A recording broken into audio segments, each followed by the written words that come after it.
Bonjour à toutes et à tous, merci d'être avec nous. Nous sommes en direct, nous sommes le 9 novembre 2022, édition du Rent, édition placée high level, hein, on peut le dire comme ça, avec ma complice du jour. Salut Bérénice, comment ça va? Salut Sylvain, en pleine forme et toi? J'étais au Perchoir hier soir, donc très bien. Oui, je vous ai vu en train de danser sur le dance floor avec le super groupe. Surtout moi. Ah ouais, effectivement. Bon, je suis rentré et j'ai essayé de rentrer pas trop tard. C'est vrai, c'est vrai. Parce qu'on avait l'antenne quand même ce matin et on a une fait. très grosse journée qui nous attend. Alors, je suis pas complètement optimiste sur le fait qu'il y ait tout le monde aujourd'hui là, à l'heure qu'il est. Il y en a qui ont fini tard. Voilà, je pense qu'il y en a qui ont fini tard. En tout cas, c'était une super belle soirée. Et on va accueillir nos invités, Bérénice. Tout à fait. Alors, Stéphane Scarella, directeur du Rent, bonjour. Bonjour à tous. En pleine forme. Ouais, en pleine forme. Bon matin. Petits yeux, Stéphane. Du tout. Il est superbe. Et bien sûr, notre star du jour. Et oui, Sandra Viricel, que nous avons la chance d'avoir sur notre plateau. Bonjour. Bonjour à vous deux, bonjour à tous. Voilà, moi je vais vous dire une chose. Si l'immobilier a la grâce incarnée, il aura le visage de Sandra. Voilà. C'est gentil, c'est flatteur, surtout à 9h du matin. Et puis c'est agréable d'avoir des femmes aussi sur le plateau. Absolument, absolument. C'est vrai qu'on va démasculiniser ce métier. Merci en tout cas d'être avec nous. Quelqu'un qu'on connaît bien. Alors ne vous fiez pas au style. En tout cas, c'est un grand monsieur de l'immobilier. C'est notre ami Guillaume Girard. Salut Guillaume. Bonjour à tous. Comment tu vas Guillaume? En pleine forme. Voilà, le directeur commercial du groupe Septéo. Exactement. Et c'est pas rien. Voilà. C'est un beau groupe, très beau groupe. Merci d'être avec nous. Et on le présente plus. Hein. Et oui, on le connaît par cœur. C'est simple. C'est notre mentor à tous. Il a façonné nos vies professionnelles depuis quelques années. Et il était président pendant 12 ans d'Orpi France. Il, aujourd'hui, préside aux destinées et gère l'Istigo, le MLS de partage de mandats. C'est notre ami Bernard Cadot. Bonjour à toutes et à tous, bonjour. Ça va Bernard? Oui, ravi d'être là. On est super en pleine forme. D'être là. Et on enchaîne tout de suite une thématique sur d'abord un premier bilan, et Bérénice, de cette première journée incroyable. Ça a explosé les compteurs. Je ne suis pas sûr qu'en sécurité, en termes de nombre de personnes hier sur le perchoir, on était complètement au taquet. Je pense que ça a explosé les compteurs, Stéphane. Ça, on ne va pas en parler. Mais oui, il y avait plus de 700, je ne sais plus combien, personnes au perchoir hier soir. C'était une très belle soirée. D'abord, on a remis des prix, c'est très important, c'est même l'essentiel. On a remis le prix de la start-up de l'année et on a remis le prix de l'innovation. Alors, qui a gagné? Alors, on avait un premier prix qui était sur le sponsoring d'Orpi. Avec un jury de professionnels. Et c'est une société toute neuve, toute jeune, qui fait ce qu'on appelle du leasing d'appartement. Donc on loue son appartement comme on loue une voiture. Ouais. Et donc pendant 3 ans, vous payez, au lieu de payer un loyer que vous jeteriez par la fenêtre, vous remboursez en quelque sorte une sorte de leasing. Ils ont inventé le crédit bail sur l'appart. Comment? C'est du crédit bail. Si tu veux. Oui, ça peut ressembler à ça. Et au final, on peut l'acheter, l'appartement. Hein. Et alors, au final, vous fixez le prix. Mais Bernard en parlera 10 fois mieux que moi. Mais vous fixez le prix de l'appartement au départ. Et puis, c'est surtout eux qui en parleront mieux que moi. Et ensuite, vous pouvez effectivement faire l'acquisition de cet appartement. L'avantage, c'est qu'il n'y a pas besoin de ratio de solvabilité, ou très peu. Il n'y a pas besoin d'avance de fonds, que le prêt est garanti. Parce qu'en fait, c'est le crédit bailleur qui se substitue en lieu au place du client. Mais concrètement, quand même, s'il ne paye pas 2 échéances, l'appartement, automatiquement en pleine propriété, revient au crédit bailleur. Mais comme si tu ne payes pas ton leasing de voiture ou tu ne payes pas ton crédit... Mais comme pour les banques. Oui, comme pour les banques. Comme pour les banques. Donc très, très belle soirée hier soir. Et puis après, on a enchaîné avec des groupes de musique. Enfin, on a vu les exploits des uns et des autres. Mais tout ça, évidemment, restera au perchoir. Absolument. Voilà. Et nous, voilà. N'est-ce pas, Sylvain? Ça me rappelle un sketch des inconnus. Cela ne nous regarde pas. Bien sûr. Voilà. Mais justement, tiens, regarde de l'agent immobilier. Donc Sandra, alors, toi, tu es connue, puis très connue au niveau national. Il y a un groupe qui s'appelle Sandra Viricel Immobilier, qui est installé à Lyon. Et animatrice aussi sur M6. Et animatrice pour recherche appartement ou maison. Alors, justement, sur M6, quand tu entends, par exemple, des nouvelles méthodes d'acquisition, par le crédit bail, par exemple, par le leasing, quand on est agent immobilier au quotidien, qu'on vend et qu'on réalise les rêves de ses clients, comment on prend ce type d'innovation? Alors, je pense que c'est adressé à une clientèle qui n'a pas accès à l'achat dans les conditions classiques d'un emprunt. Et puis, on connaît aujourd'hui l'attitude des banques vis-à-vis des acheteurs. Donc, c'est vrai que ça peut être une solution pour certains pour accéder à la propriété. Donc, pourquoi pas? Voilà. Après, c'est la mise en place. Je n'ai pas eu le recul encore de regarder ça dans le détail, mais c'est vrai que ça peut être une solution. Ça l'est pour les voitures, pourquoi pas pour les appartements? Oui, c'est vrai, ça marche pour les voitures de plus en plus. D'ailleurs, il y a même des slogans dans des plateformes immobilières qui disent Vous n'avez juste que les clés à prendre et à ouvrir la porte. Tu sais, comme on disait pour les voitures, voilà, vous avez juste à prendre la clé et à mettre le contact. Tu vois, c'est un peu l'idée. Je suis pas sûr que ce soit forcément quelque chose qui fasse rêver en tant que tel, mais c'est intéressant comme développement. Quand on voit maintenant que Casavo investit la France avec un modèle extrêmement disruptif, extrêmement c'est ce qu'on voyait hier. Ouais. Et oui, c'est intéressant puisque effectivement Casavo prend un mandat de vente et si jamais il réussit pas à le vendre, il s'engage à l'acheter. Mais c'est ce que disait Sandra, surtout en ces temps où les conditions de crédit se sont durcies, où c'est compliqué d'emprunter quand on est primo-accédant ou quand on a plus de 45 ans. C'est vrai que ça peut marcher. Oui. Avis, Guillaume, qu'est-ce que tu en penses de cette initiative?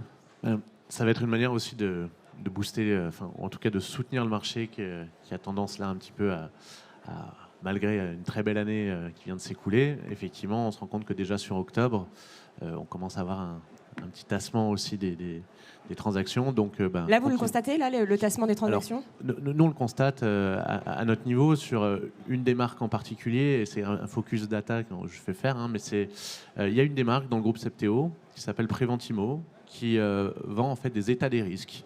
Les états des risques, c'est un document nécessaire pour toute vente, toute transaction, et il y a eu un décret qui est paru début octobre. Au 1er janvier, sera obligatoire pour toute visite au cours d'une première visite. Ce document, il est fait même en amont de la prise de mandat.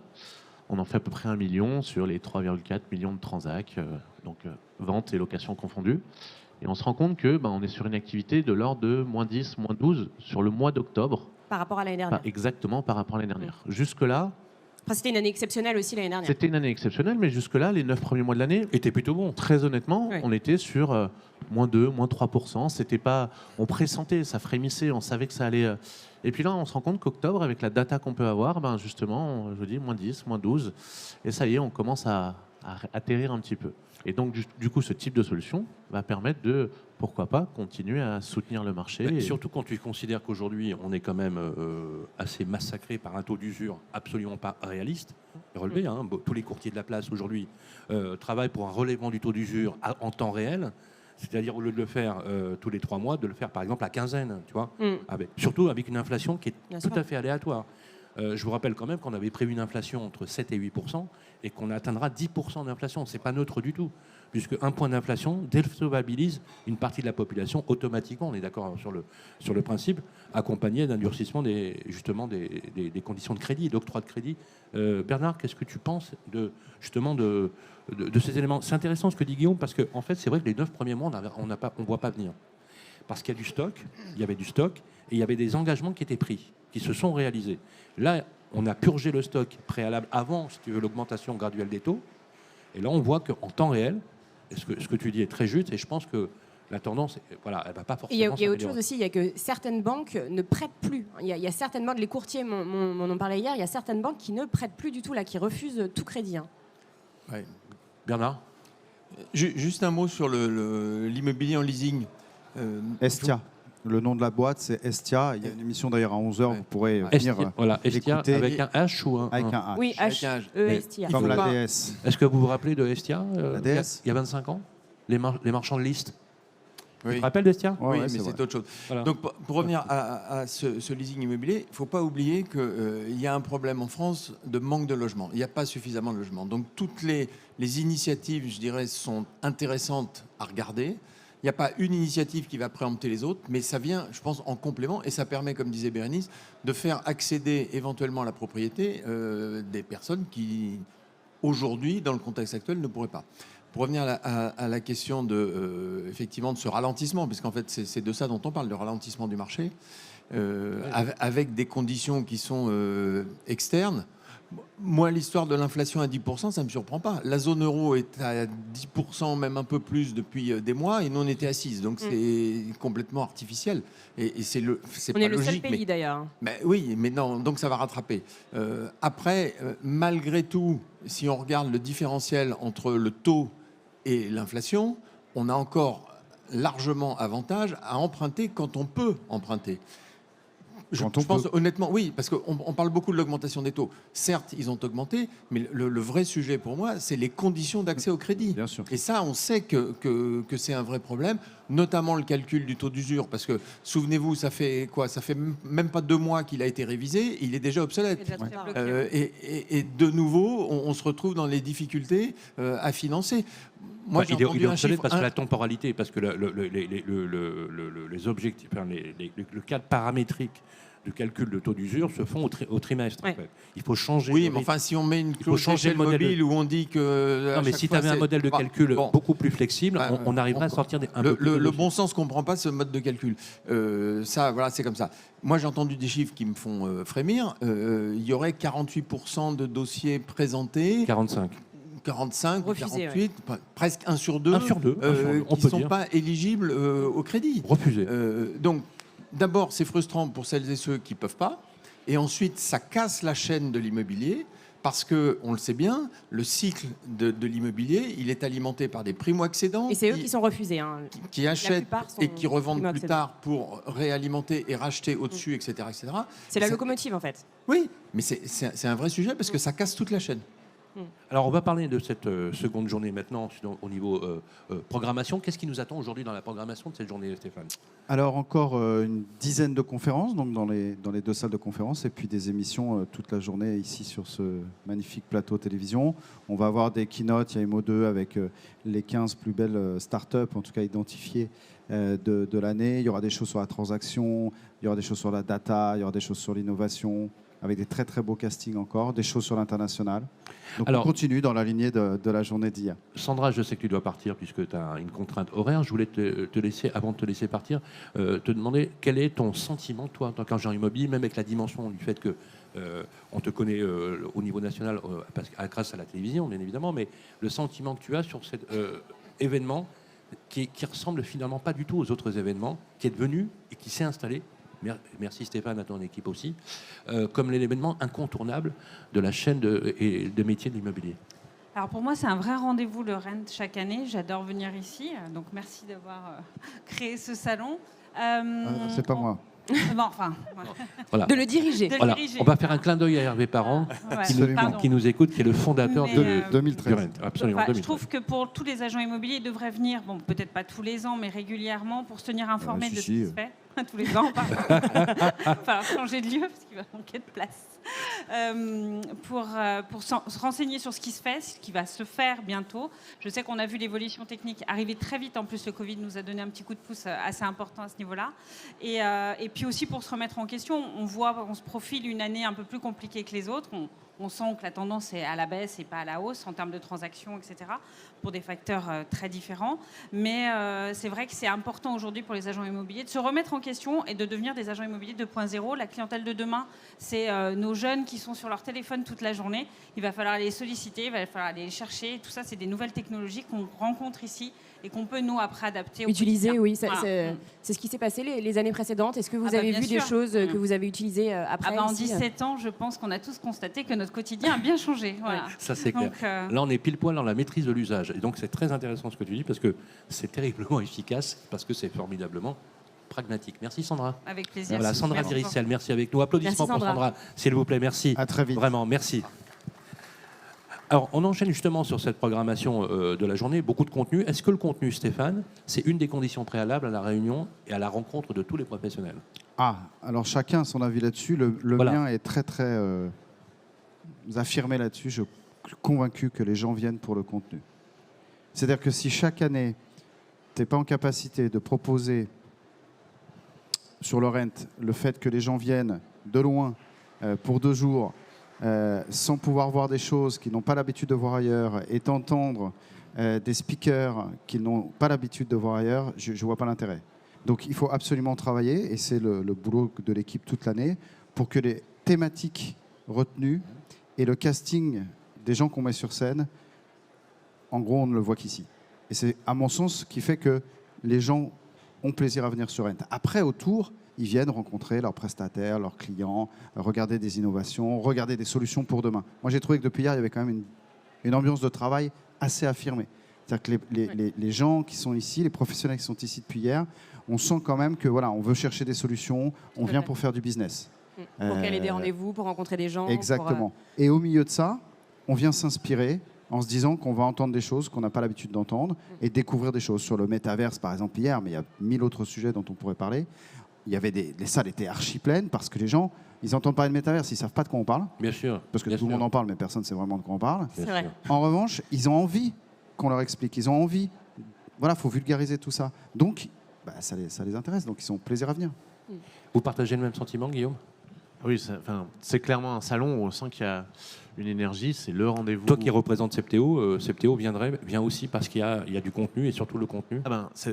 On vient parce qu'il y a du contenu, parce que ça nous permet de présenter enfin un doux rêve dont on avait déjà parlé, une ambition forte qui était l'interopérabilité de solutions, une chaîne de valeur complète en immobilier, ce qui est en train de se mettre en place depuis la prise de mandat finalement jusqu'au closing.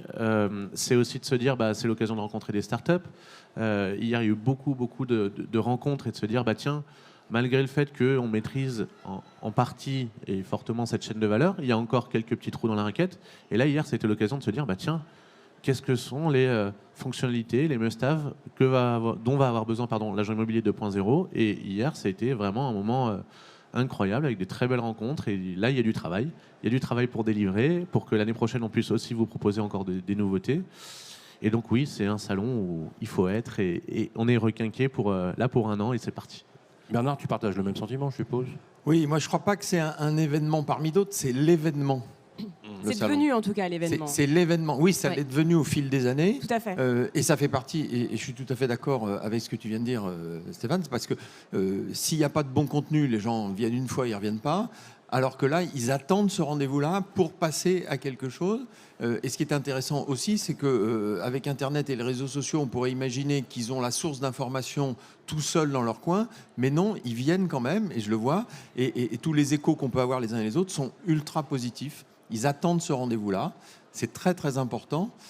Et puis, ça bouge tellement vite que voilà. C'est tout l'enjeu pour nous. Et les gens ne se rendent pas forcément compte. Mais backstage, c'est une année de préparation. Mais c'est surtout une année où l'équipe, on va sourcer de l'innovation. Alors, ça peut paraître un peu désuet comme ça, mais on va dans différents pays, on va dans différents événements. Mais ça se sent. On va sourcer les startups et l'innovation. On veut sentir ce qui va se passer. Et une fois qu'on arrive à trouver les quelques startups qui viennent de sortir sur telle ou telle thématique, là, on capte, on essaie de les attraper, de les faire venir pour que, ce que vous évoquiez, sur les 110 ou 112 startups qui sont là depuis hier, il y a 80% des startups, d'une part, qui n'étaient pas là l'année précédente, et deux, que beaucoup de visiteurs professionnels aujourd'hui n'avaient jamais vu. Et qui seront peut-être les licornes de demain. Alors pour certaines, on leur fait certaines leçons et on démarré sur Rennes il y a 4-5 ans. Donc ça fait partie aussi du jeu. Notre rôle à nous, c'est de mettre sur scène, d'être les chefs d'orchestre de la rencontre entre les startups qui sont les globules rouges de nos métiers demain, l'ADN, les industriels que vous êtes et les fonds d'investissement qui sont là pour les financer. C'est juste ça notre boulot. Et oui, je tiens à repréciser une année de préparation pour un événement de cette ampleur. C'est vrai qu'on ne se rend jamais compte. On ne se rend pas compte, mais c'est un travail monstrueux en amont. C'est vrai que nous, on ne peut que te comprendre, puisque, comme tu le sais, donc, à Radio Imo, on prépare nos événements. Et l'événement, pour nous, n'est pas un événement dans lequel, par exemple, tu fais des deals ou tu rencontres.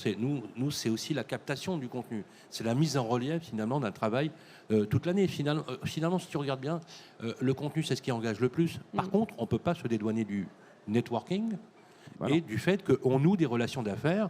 Et c'est aussi l'objectif, Stéphane. On est là pour l'un vient avec l'autre. L'un vient avec l'autre. Il y a des entreprises qui ont rencontré ici leurs futurs actionnaires. Il y a des relations d'affaires qui se sont créées. Et puis il y a aussi des naissances d'entreprises. Tu prends des Miro, je l'ai en tête, mais il y en a plein d'autres. Leur premier rendez-vous investisseurs, ils se sont faits sur Rennes. Je rappelle qu'à l'étage, il y a un salon investisseur. Bien sûr. Il va y avoir plus de 100 rendez-vous en 2 jours entre des startups et les 18 fonds d'investissement qui sont présents pendant 2 jours. 18 fonds quand même. On peut se dire quand même que les 18 fonds qui sont là, très discrets, mais c'est normal, ne sont pas là par hasard. Donc eux aussi sont intéressés par le fait de voir des startups qui sont vraiment au début. Et puis, au début, mais qui ont un bon business model et qui tiennent la route. Parce que Mais ça, c'est notre boulot aussi de caster ces startups-là. Et tu vas avoir des startups, on leur souhaite, qui nous raconteront dans 3 ans qu'elles sont devenues licornes et qu'elles ont démarré sur Rennes. Notre seule fierté, je vous rassure, c'est ça. En 2015, c'était en novembre 2015, nous, on a démarré ici. Et d'ailleurs... Mais on est devenu une licorne. Vous êtes une licorne. Grâce à Félicitations. Grâce à Sylvain, d'ailleurs, qui détient toutes les parts de l'entreprise. le premier interviewé de la radio, ils étaient deux, il y en avait deux, il était le deuxième, c'est Bernard Cadot. C'est vrai. Qui est venu le deuxième, numéro 2, deuxième interview sur la radio. Tu te rappelles, Bernard? Ah oui, tout à fait. Voilà, c'était en 2015. Bernard, vous qui venez de l'immobilier traditionnel, justement, ce que disait Stéphane, que ces startups sont les globules rouges de l'immobilier. Est-ce que vous êtes d'accord avec ça? C'est bon, ça, les globules c'est rouges. une excellente image parce que on a besoin d'aller au-devant de ce qui se passe autour. Et les métiers traditionnels de l'immobilier n'existeraient plus, ou les réseaux traditionnels n'existeraient plus, s'ils n'étaient pas allés en permanence, et c'est ce que j'ai fait moi à l'époque pour Orpi, en permanence aller chercher les innovations, entre détecter les bonnes, oui, parce qu'il y en a un paquet, des moins bonnes, parce qu'il faut le dire aussi, oui. Et surtout parce que l'enjeu pour ce que je représentais à l'époque, c'était d'adapter les solutions novatrices au quotidien des femmes et des hommes qui sont sur le terrain. Des collaborateurs. Parce qu'il peut y avoir la super idée, et si on n'est pas capable de la traduire concrètement au quotidien au service des clients, ça restera une superbe idée, mais qui n'est pas applicable. Donc c'est aussi ça l'enjeu, et ça ne s'arrête jamais. Et c'est aussi pour ça que c'est intéressant. Alors, il y a d'autres sujets aussi, effectivement, qui irriguent la planète immobilière, c'est le décloisonnement des métiers. Administration de biens, syndic de copropriété, etc. À chaque fois, tu as une chaîne de valeur de l'innovation, mais dingue. Ouais. Tu parles de l'administration de biens, des syndics et tout. Il y a des startups chaque semaine incroyable, hein, qui apparaissent, mais parce qu'il y avait un tel retard. Pardon. À quoi tu attribues l'émulation du concept de la start-up dans l'immobilier particulièrement qui bat tous les records? Alors, ma théorie, mais elle n'engage que moi, oui. C'est que l'innovation se résume à quelque chose de très simple. Ça vient de l'usage que font les gens de l'immobilier. Comment tu consommes l'immobilier, toi, moi, en 2022? Souvent par ton mobile, souvent tu attends des solutions digitales, etc. Donc la relation avec la copro, etc., la relation bailleur-locataire, la chaîne de valeur dans le parcours de la transaction. Tu veux digitaliser, tu veux que ça soit simple, tu veux qu'on t'envoie tout ça par mail, tu veux signer électroniquement, enfin j'en passe. C'est vrai que c'est un gain de temps. Mais ça, c'est l'usage que font les gens de l'immobilier. Si tu as décidé que ta relation avec ton syndic devait passer par cet outil, le syndic peut faire ce qu'il veut. À un moment donné, il faut qu'il bascule. Ah oui, c'est clair. Ah non, c'est tout. Vous êtes d'accord, messieurs? Et l'innovation, elle vient. Et donc l'innovation, elle arrive derrière. Guillaume, effectivement, l'enjeu, c'est effectivement de se dire, bah oui, il y a l'usage, oui, j'ai besoin de mon téléphone, et nous, on se rend bien compte sur les différentes solutions qu'on peut développer. Là, à chaque fois, c'est OK, mais mobile first, ou comment on va régler ça? Quand je parlais d'interopérabilité tout à l'heure, c'est de se dire, depuis ma génération de leads jusqu'à mon closing chez le notaire, enfin, quand on parle CPTO, derrière, au bout, on a Genapi, donc l'outil métier principal des notaires. Et bien finalement, je suis capable de suivre mon dossier, je suis capable de le verrouiller. Donc pour le transactionnaire, c'est d'aller au bout du sujet. Et sur les autres métiers et sur des métiers comme l'administration de biens, sur l'ADB de copropriété. Sur l'ADB, après, là, nous, ce qu'on voit, c'est qu'on vient sur cette chaîne Transac venir greffer en fait ces métiers annexes et qui restent aussi, pareil, sur le mobile et la relation, gérer ma relation avec... je suis transactionnaire, j'ai besoin de contacter le syndic. L'ADB, j'ai besoin derrière de le remettre dans le giron parce que je fais un investissement locatif.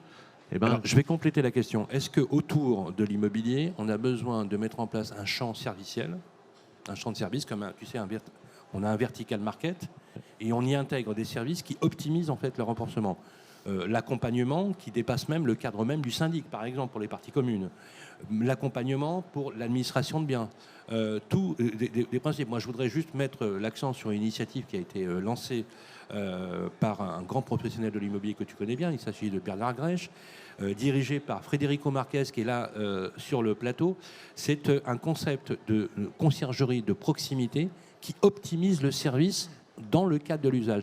Est-ce que ces types de services, en termes d'illustration, je me permets de parler de cette initiative, ça s'appelle Sésame, ça va se développer partout en France. Est-ce que ça va se généraliser avec d'autres services? Mais je vais aller plus loin. Je peux arroser les plantes, inscrire les gosses à l'école, m'occuper des transports, etc. Est-ce qu'on peut arriver à ce niveau-là? Comme on le fait d'ailleurs aux États-Unis. Des couches servicielles qui vont finalement renforcer la partie centrale métier. Vous y croyez à ça, Guillaume? Oui, tout à fait. Enfin, ça va se faire. Après, on va d'abord l'enjeu, c'était quand même de construire cette colonne. Hein. Enfin, là, c'est ce qui est en train d'être fait à tous les niveaux. On va venir rajouter effectivement ces couches pour enrichir l'expérience. Enfin, comme ce qui a pu être fait à l'instar des réseaux sociaux ou autres, où on vient derrière faire du shopping aussi sur ces réseaux, etc. Mais c'est vraiment de se dire, je viens chercher d'autres services. On parlait de la rénovation énergétique, c'est quand même là on en a le point central. Hein. Mais rénovation énergétique, on a vu des innovations, mais qui étaient incroyables, des choses où je rentre simplement mon numéro de DPE, je suis capable d'estimer tout de suite et de dire ok, tout de suite, là en 30 secondes, combien ça va me coûter pour passer de F à G. Donc on est sur de la transac, mais il y a de la rénovation énergétique tout de suite collée. À condition d'avoir des DPE fiables, je peux me permettre. Oui, bon. Ça, c'est un autre débat. À 95%, on est bon. Mais c'est vrai que sur la rénovation énergétique, il y a plein de choses qui vont se faire et il y a plein de startups qui vont se mettre une place énorme parce que c'est un marché estimé à plusieurs 125 milliards d'euros, c'est l'estimation. Bernard. Sur le sujet qu'évoquait Stéphane, il y a une règle de base. Il faut parler à nos clients dans le langage qui est le leur, qu'ils comprennent.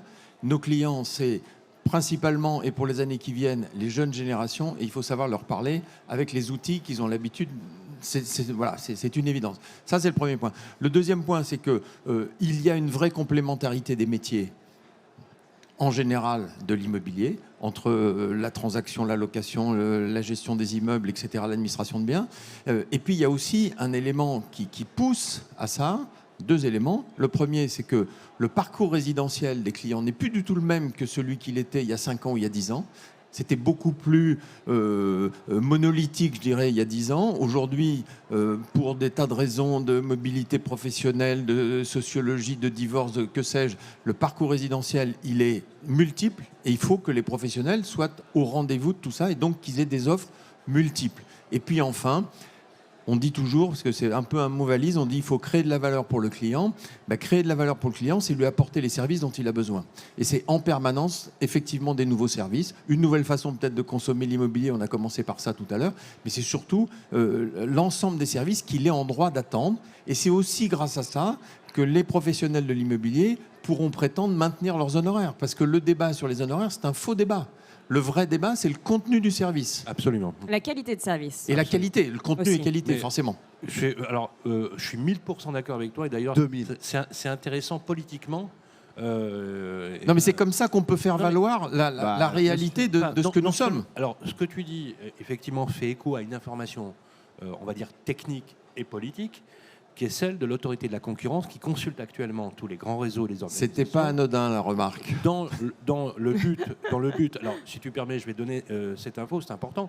Il y a une directive européenne, en fait, qui inscrit et qui veut déréglementer, qui inscrit dans un schéma directeur la déréglementation des métiers de la transaction. Autrement dit, ça serait une réforme de la loi Hoguet, dans l'idée de niveler les honoraires d'intermédiation sur le plan européen. Alors, je vous le dis tout de suite, c'est entre 2,5 et 3%, soit 50% inférieur à la pratique française. Et donc, en fait, c'est l'Europe, c'est l'Europe.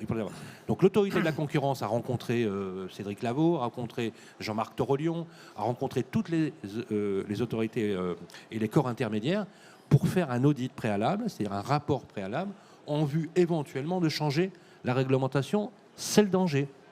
Et le danger, il ne faut pas s'y tromper, c'est la déréglementation ou une forme de dérégulation. Ce que tu dis est très juste parce que par le service accru et la maîtrise de l'usage, la question des honoraires ne se posera pas parce que celui qui gérait l'autorité de la concurrence, qui a commencé son préambule en recevant le SNPI, a tout de suite dit en France, nous sommes 50% plus chers que la moyenne européenne, donc vous allez devoir réduire vos honoraires. Voilà. Il y a aussi ça fait un peu peur sur le coup. Voilà. Il y a aussi des pays dans lesquels les professionnels de l'immobilier ont un seul client, soit ils s'occupent du vendeur, soit ils s'occupent de l'acquéreur. Absolument. Et c'est aussi un moyen à la fois de faire valoir son professionnalisme et aussi de préserver ses honoraires. Quel pays tu Donc le débat n'est pas terminé. Quel pays par exemple notamment les États-Unis. Mais pas que. Ouais. Tu vas à Malaga. Nous qui sortons beaucoup avec Rent, je rappelle quand même qu'on a des éditions internationales. Lausanne, Madrid, c'est ça voilà. Alors oui, Lausanne, donc la Suisse depuis 4 ans, Madrid depuis l'année dernière. Nous serons à Lisbonne au Portugal en 2023. Donc on rajoute une date au Rent Tour 2023, on va dire comme ça. Tu as des pays où Bernard a raison, on n'est pas du tout sur la même réglementation. Donc harmoniser au niveau européen, déjà, j'ai du mal. Mais après, je ne suis pas un expert. Je peux vous dire. Et puis en France, il y a une loi sur la liberté des honoraires. Oui, quand même, alors attention. Il faut la rappeler, celle-là. Elle n'est pas jeune, elle est ancienne. Il y a un choc politique pour les professions immobilières qui se préparent parce que c'est pas anodin que les délégations belges soient venues hier après-midi, avec Federia et le CEFIM, avec Jean-Pierre Lannoy et même le Québec, puisqu'il y avait Yves Jolicoeur du RGCQ qui était là hier, du Québec. C'est le cas de la Belgique, qui est un cas exceptionnel dans le paysage européen, puisque c'est le seul pays à être doté de l'Institut des professions immobilières, qui a été créé par ordonnance royale il y a une trentaine d'années, qui s'appelle l'IPI, dans lequel il y a 2 tableaux. C'est un ordre d'agents immobiliers. Donc là, ça voudrait dire aussi qu'il faudrait se calquer un peu sur ce modèle-là, et c'est un peu le débat. On va devoir se quitter. Le prochain journal est à quelle heure, Bérénice? C'est ce soir, le JT de clôture. Ce soir, on ferme. 17h. Hier, il y avait ce soir, on danse. Aujourd'hui, ce soir, on ferme. On a un JT de clôture tout au long de chaque heure. On a des contenus, bien évidemment. On vous accueille aussi sur le plateau de Radio Mo, bien entendu. On a des tables rondes qui vont se succéder. Je voudrais remercier notre ami Guillaume Gérard, le talent de l'immobilier, directeur commercial pour Septéo. Longue vie à toi, Guillaume. Bien sûr, Bernard Cadot, la légende de l'immobilier. Et Listigo. Listigo, bien évidemment. Son actualité. Voilà. Oui, c'est notre actualité. Listigo, depuis hier, on a dévoilé la marque. Voilà, Listigo, qui est un MLS qui vous permet de partager les mandats. On en reparlera bien évidemment. Ça aussi, c'est une innovation. Et c'est une innovation. Oui. C'est aussi une façon. À condition qu'on s'y mette tous et que on lève quelques freins et quelques barrières mentales. C'est très clair. On va dire. Merci à toi, Stéphane, et merci à toi. C'est moi qui vous remercie. Merci, Sylvain. Merci.